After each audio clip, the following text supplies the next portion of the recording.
Hi, I'm Dr. Yousuf. I recently joined Health Texas Provider Network and Orthopedic Associates of Dallas as one of their new hip and knee surgeons. I was in a practice in Chicago for the last 5 years, and I'm excited to be back home in Texas. My practice focuses on hip and knee pain and hip and knee surgery. I went on after medical school at Louisiana State University to do my residency at the University of Oklahoma.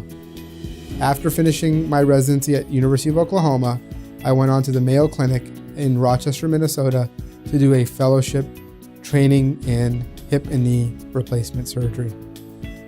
My practice specializes in partial knee replacements, anterior hip replacements, and all hip and knee issues.